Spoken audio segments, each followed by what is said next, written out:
quanto mais você mexe na merda, mais ela fede. Me desculpe o uso da palavra aí, mas não tem frase melhor para retratar isso que está acontecendo. O comandante da Marinha resolveu falar sobre a reestruturação das carreiras e disse que o general foi o que ficou com a menor parte, justamente na véspera da semana que os militares pretendem fazer uma manifestação no Rio de Janeiro. Ou seja, o assunto explodiu, né? O almirante Garnier disse que os oficiais generais foram os que receberam menos na reestruturação das carreiras, e que os suboficiais foram os que receberam mais. E foram dezenas de comentários reclamando disso lá no site da Escola de Guerra Naval, e principalmente no canal da revista Sociedade Militar, no YouTube.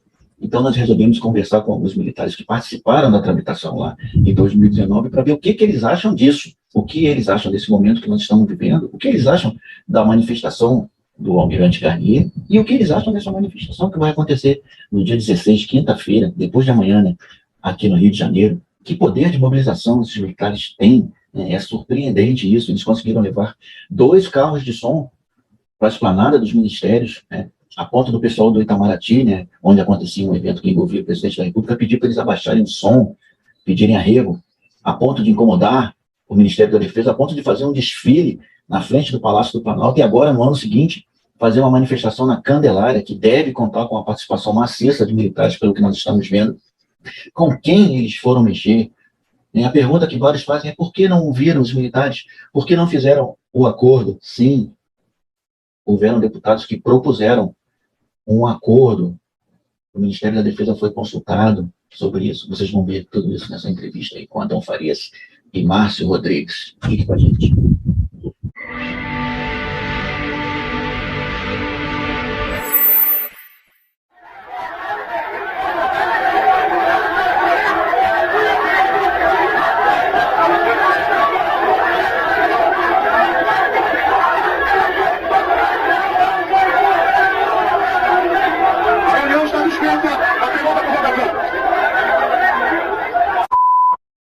Estamos aí no ano pré-eleitoral, né? Prestes a entrarmos no novo ano aí eleitoral, onde vai se escolher aí o presidente da República e os cargos do Legislativo Federal, né? Então, para muitos, essa é a eleição mais importante, né? O contexto atual, né, que nós estamos vivendo, né, o mais próximo aqui é que nós estamos às vésperas de uma manifestação de militares que vai acontecer no Rio de Janeiro. E, inclusive, eu sei que essa manifestação vai contar aí com membros das forças auxiliares, com membros da Polícia Militar e do Corpo de Bombeiros do Rio de Janeiro, que estão insatisfeitos com a tal Lei 13.954. Eu estou sabendo também que a participação pode ser maior do que nas manifestações anteriores, porque eles fizeram panfletagens, inclusive os vi perto do Hospital Marcílio Dias, eu estive lá no Hospital da Marinha, vi também uma faixa na Avenida Brasil, e por conta dessa manifestação, os políticos cariocas aqui estão de olhos bem abertos, porque muitos deles contam com a ajuda dos, vamos dizer assim, cabos eleitorais militares, que são pastores evangélicos militares das Forças Armadas, né, diáconos da Igreja Católica, militares das Forças Armadas, donos e mestres de academia de lutas, que pouca gente menciona, mas são milhares de militares aqui no Rio de Janeiro que atuam nesse mundo das lutas, e pouca gente menciona, mas eu particularmente convivo nesse mundo porque a nossa empresa administra uma revista que é ligada a lutas, se chama Revista Lutas.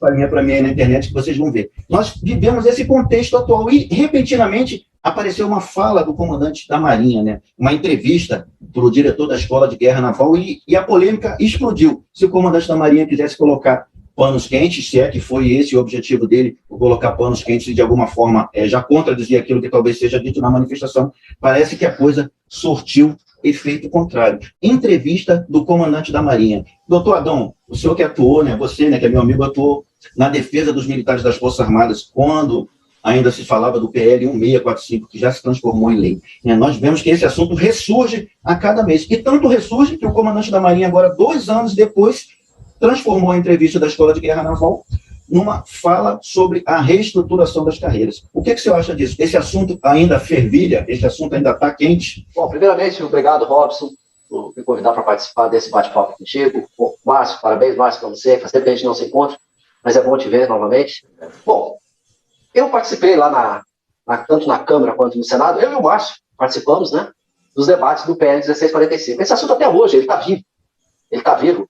porque ali naquele projeto de lei tinha uma injustiça com os graduados, principalmente com aqueles que ficaram de fora, que é o chamado pessoal da lacuna, que é de 2001 a 2019. E eu assisti a palestra, a entrevista do comandante da Marinha, e digo para você o seguinte, Robson, ou ele está equivocado, ou foi muito mal assessorado ao fazer aquelas afirmações de que o suboficial teve o maior aumento. Então, os generais tiveram menos que todo mundo, os almirantes, os oficiais como um todo. Então, houve um equilíbrio. O suboficial foi comparado ao coronel, ao capitão de marinha. E o ponto que o senhor de fato pontuou, né, é que os suboficiais foram os que tiveram o maior aumento proporcional. Né? Exatamente. Bem, eu parei para a gente não demorar muito, mas ele falou ali que os oficiais generais foram os que ganharam menos e os suboficiais foram os que tiveram maior aumento proporcional. Na entrevista ele fala sobre os quadros especiais e tal. Aí é que reside o grande equívoco, né? Primeiro que o aumento de 73% que ele se refere foi dado na gratificação de altos estudos. Altos estudos os graduados jamais tiveram. Entendeu? Isso era privativo dos coronéis e dos oficiais generais. Inclusive, estendeu aos da reserva e às pensionistas, coisa que os graduados não tiveram. Então, aí reside o equívoco dele. Talvez foi mal assessorado nessa entrevista e não foi feliz, digamos assim, ao afirmar esse tipo de coisa. Durante a tramitação do PL 645, eu soube que o major Vitor Hugo, no momento, vendo aquela pressão toda, sendo confrontado e lhe sendo apresentado todos os argumentos dos graduados, ficou convencido e queria negociar os percentuais com os graduados, ou seja, diminuir aquilo que estava sendo concedido para a cúpula e aumentar talvez aquilo que fosse concedido para a base. Mas ele foi impedido pelo Ministério da Defesa. É verdade? Procede isso? Procede. Ele mesmo me mostrou, na época, à porta de uma das comissões, o seu celular, em que ele perguntou, na época, para o Ministério da Defesa, se os deputados poderiam sentar-se conosco e negociarem uma solução. Isso ainda na Câmara dos Deputados. Porém, a resposta foi, não há negociação com eles. E depois, nos encontros que eu tive com o deputado Vitor Hugo, ele me reafirmou isso, e eu reafirmei isso, ele diversas vezes. Eu até falei, o senhor tentou. O senhor, de certa forma, tentou ali fazer essa negociação. Aí ele falou assim, sim, eu tentei, mas só que a orientação que nós tínhamos por parte do Ministério da Defesa era que nós não negociássemos com os graduados e pensionistas que ali estavam. Bem diferente da bancada da Polícia Militar, a bancada das Forças Auxiliares, que conseguiram pressionar, principalmente porque tinham ali seus parlamentares e eles se sentaram com as Forças Auxiliares para negociarem.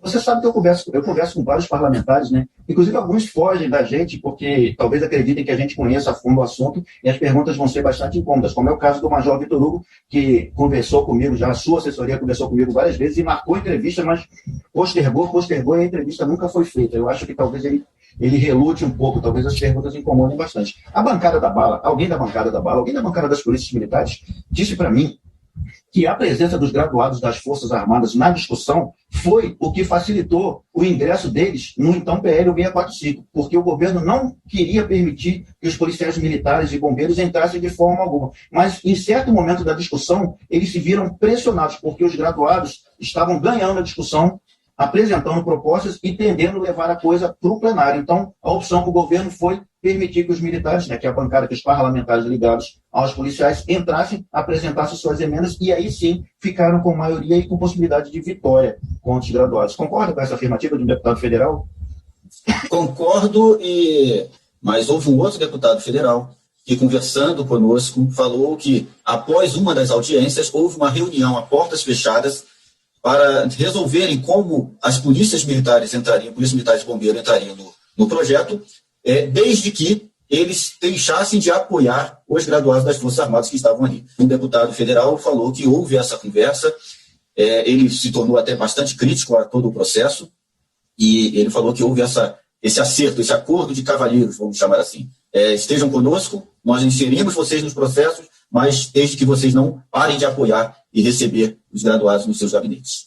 Aquele projeto de lei, essa lei, ela veio pronta do Ministério da Defesa e eles usaram toda a máquina administrativa para aprovar do jeito que estava. Essa é a realidade. Eles, como a gente fala, né, atropelaram, tratoraram lá dentro do Congresso. Primeiro que a lei foi para uma comissão específica, uma comissão chamada comissão temporária. Então a lei foi colocada ali, para ser aprovada ali, não ia plenário, e nós conseguimos as assinaturas e chegamos a levar a lei ao plenário. Mas Alguns reclamam que ela não sequer passou pela Comissão de Constituição e Justiça, que seria praxe numa situação dessa que abrange tanta gente, né? Então, as Forças Armadas têm um escritório dentro do Congresso, que é chamado Assessoria Parlamentar, e se você olhar, na realidade, eles trabalham lá junto aos parlamentares na defesa dos interesses das Forças Armadas. Então, eles botaram toda uma equipe trabalhando nos gabinetes dos deputados. Tanto é que quando o Márcio vai lembrar disso, nós íamos num gabinete de um determinado deputado, ou eles estavam lá, a assessoria parlamentar estava lá dentro, já conversando, ou entravam logo depois. Então, eles usaram toda essa estratégia, isso sem falar naquelas bijuterias, aquelas medalhas que deram para os parlamentares, almoço, o próprio senador Paulo Paim, no desse que eu participei, ele falou, o PT está toda a cúpula do PT está almoçando lá no Ministério da Defesa, numa reunião, por causa dessa lei. Então, quer dizer, eles usaram... Só eu não estou, ele falou assim, só eu não estou porque eu estou aqui. Isso está gravado, Robson, entendeu? Então, eles usaram de todos os meios para aprovar a lei do jeito que eles queriam. E conseguiram. Quando vocês estavam marcando para ir para a comissão no dia seguinte, estava todo mundo se articulando. Aí eu telefonei para o gabinete do deputado Arlindo Chinaglia, se não me engano, e queria conversar com ele. Alguém dele tinha me ligado para falar sobre os oficiais generais que tinham concordado em ceder 10% para os graduados que exercem cargo de comando. Né? A gente sabe que graduado não exerce cargo de comando, e alguém do PT tinha ligado para a revista Sociedade Militar. Né? Eu liguei para a liderança, que era o Arlindo Chinaglia, aí ele falou, não, o deputado não está aqui e tal, mas eu falei, e amanhã na hora tal? Ele falou, não, amanhã na hora tal tem um almoço da bancada do PT com o Ministério da Defesa. Eu falei, o quê? Aí eu me interei sobre o assunto e publiquei de noite.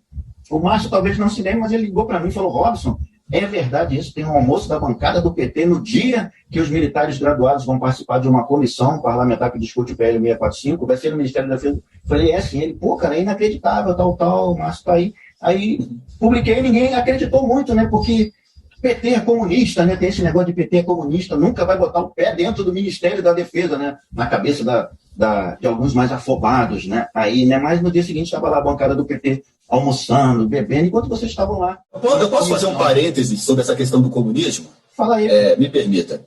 A deputada que mais defendeu os generais e o Ministério da Defesa nas comissões foi a deputada Perpétua, do PCdoB. Sim. Inclusive, houve até um pequeno imbróglio na época com o Leandro e Davi, lá do Santa Catarina, Rio Grande do Sul, que eles iam no gabinete da deputada. Aí ela perguntava, os assessores perguntavam como estava, todo tipo dando apoio, e todas as informações que o Leandro falava, logo depois eram repassados para o Ministério da Defesa, para a assessoria parlamentar. Ou seja, uma das maiores defensoras do projeto, e inclusive eu, pessoalmente, conversando com ela, eu falei, deputada, a gente precisa da ajuda dos parlamentares. Ela falou bem assim para mim, eu sou adepta e defensora da hierarquia e da disciplina. Então, se vocês têm alguma coisa para reclamar, vocês vão e conversem nos quartéis com seus chefes, que eles com certeza vão lhes ouvir. E, Márcio, democracia zero para Perpétua Almeida, né? Mas eu posso dizer que essa coisa aí vem de longe, né? Afinal de contas, ela teve cargo de general no Ministério da Defesa, né? Ela foi a famosa CEPROD, né? Secretária de Produtos da Defesa. Ela ganhava igual general, mandava igual general e tinha influência maior que general, né? Ela era secretária de Produtos da Defesa, ou seja, aquilo que a defesa comprava, passava pela mão. Pela mão dela. A gente só tem 10 minutos, né? Eu não poderia deixar de cutucar, né, o Adão Farias aí, que eu estou sabendo que ele anda participando de umas reuniões. E o que me parece é que a cúpula política brasileira, principalmente aqueles que pretendem ser pré-candidatos a presidente da República, estão bastante interessados no pensamento da tropa, né? Enquanto a imprensa está preocupada em saber quem os oficiais generais vão apoiar, os pré-candidatos estão interessados em saber quem a tropa vai apoiar. E me parece também aí que a tropa está tendendo a não seguir o conselho da cúpula, ou seja, o soldado não vai votar no candidato que for apontado pelo general. É verdade isso, doutor Adão? Não precisa falar nomes, mas o senhor tem sido procurado aí nesse sentido, né? Talvez por conta do seu destaque ali na defesa dos graduados em 2019 e depois disso também? Não, Robson, o que eu digo para você é o seguinte, a tropa não vai estar fechada com o candidato à presidência da República, que nem estava em 2018. Isso é fato, é notório. Muitas pessoas têm me perguntado, né, sobre essa questão política agora, no ano que vem, que é ano de eleição. Inclusive realmente houve alguns contatos, mas o que eu diria para você é o seguinte, o candidato Ciro Gomes, inclusive, gravou um vídeo aí nas redes sociais, ele até usa uma expressão que eu ri muito, ele fala assim, olha, quando aprovaram essa lei lá no Congresso, dando aumento dos generais, deixando a tropa de fora, Caxias se mexeu no túmulo. Ele falou assim, ele usou uma expressão assim, até engraçada. Falou, e Eduardo Gomes também. Eduardo Gomes foi o grande Eduardo Gomes da Força Aérea, né? Ele disse, olha, se mexeram no túmulo lá, de raiva, porque isso nunca existiu. Então, com certeza, esse assunto vai ser discutido durante os debates aí da eleição dos candidatos à presidência, e tem gente realmente fazendo contato com a tropa para ver a insatisfação e prometendo, óbvio, né, de uma forma ou de outra, que se eleito for, vão alterar essa lei, porque realmente ela foi extremamente injusta com os graduados e extremamente bondosa com a alta cúpula, né? Isso é fato, isso não tem como alguém dizer que não foi, porque os números mostram, e a própria lei está lá, e as tabelas que mostram isso. Você acha que a manifestação do comandante da Marinha foi em decorrência das movimentações políticas dos graduados aqui no Rio de Janeiro? Eu não tenho a menor dúvida, porque esse assunto, ele vai agora repercutir com muita força, ano de eleição. Tanto é que na fala do comandante da Marinha, ele fala, num determinado momento, nós vamos ver isso, porque ninguém fica para trás. Ora, o que eu digo para o comandante da Marinha é que ninguém fica para trás. Não, já deixaram para trás. O soldado já ficou para trás. É o soldado que eu falo no sentido soldado militar, né? Porque os graduados, principalmente o pessoal da não foi mal prejudicado. Esse pessoal já ficou para trás. Isso aí não tem mais o que se discutir, né? Eu acho pouco provável que o governo vai fazer algum ajuste nessa lei. Então, já teve chance de fazer, tem um mecanismo para fazer, eles sabem o que podem fazer, até mesmo dentro da questão legal, e não quiseram fazer. São coisas bem distintas. Completando a questão do acordo que foi feito com o senador Isalci e com o senador Major Olímpio, e não cumpriram. Então não querem fazer. Se fizeram um acordo e não cumpriram o acordo, é porque não querem resolver. Adão, você e Márcio foram alguns dos monitorados, eu creio, durante a tramitação do PL 1647. Essa situação gerou alguns gritos, né? O comandante, o ministro da Defesa ficou meio histérico, né? Quando foi questionado numa comissão lá na Câmara dos Deputados e começou a gritar, não houve monitoramento, quando, na verdade, o Ministério da Defesa admitiu que houve monitoramento, foi publicado primeiro na revista Sociedade Militar, depois no Correio Brasiliense, Estado de São Paulo, foi publicado em vários veículos de comunicação. Você foi monitorado, né? Você foi um dos monitorados. Você pretende fazer alguma coisa a esse respeito ou prefere não se preocupar mais com isso? Não, no início até que eu pensei em fazer alguma coisa. Depois eu acabei dando risada. Inclusive, quando eu li a reportagem da revista Sociedade Militar, estava lá no relatório de inteligência, a minha foto, meus dados todos, né? Para mim, isso aí é irrelevante. O que eu quero dizer para você é o seguinte. Infelizmente, as Forças Armadas fazem esse tipo de coisa, que não é saudável para a democracia do país. Porque nós estamos dentro do Congresso, a Casa do Povo, discutindo, debatendo um projeto de lei. E lá é o ambiente, o fórum competente para se discutir isso. E eles usam dessas artimanhas. Eu costumo dizer que eles fazem isso porque falta de guerra. Militares no Brasil não se envolvem em guerra. Então, esse serviço de inteligência que era para monitorar o inimigo, eles usam para monitorar o amigo internamente, entendeu? Então, meu cara, isso faz parte do jogo.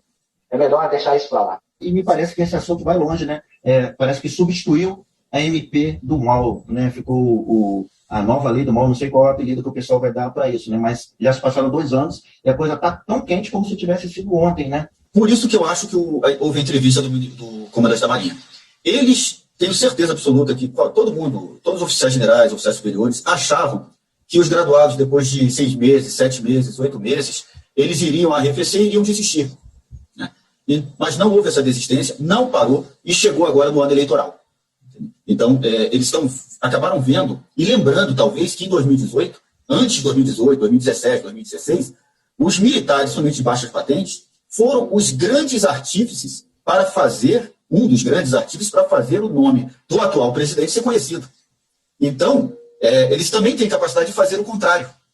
Então, essa capacidade de mobilização, que vai ser demonstrada, inclusive, nessa manifestação dia 16, talvez tenha alertado para eles o seguinte, olha, eles não são tão parados, ou tão latentes, ou tão, vamos dizer assim, passivos, como talvez nós tivéssemos julgado. Então, a capacidade de mobilização e se manter mobilizado é grande. Com certeza. Não é qualquer um que coloca um caminhão na frente do Ministério da Defesa falando contra os oficiais generais e o ministro que conseguiu, de fato, sancionar aquela lei. Não é qualquer um que coloca um carro de pão na Candelária. De fato, é verdade. E em frente ao Itamaraty, no dia da formatura dos diplomatas do Itamaraty, de tal maneira que a presidência da República esteve lá para negociar para que nós baixássemos o som, para que o presidente pudesse almoçar sem ouvir a nossa voz. Robson, só para encerrar. Esse assunto, eu costumo dizer que esse assunto não vai morrer porque os graduados estão sentindo no bolso a falta de dinheiro. Nós estamos com o país, a economia arrebentada, inflação, os preços dos combustíveis lá nas alturas, entendeu? Dólar lá nas alturas que gera inflação, e os graduados que não tiveram nenhum tipo de reajuste estão sentindo na pele. E eu falei isso, se você pegar um vídeo meu, eu falei isso dentro do Congresso, que com o tempo a inflação ia corroer o salário daqueles que não tiveram nenhum tipo de reajuste. Tá aí a conta aí, ó.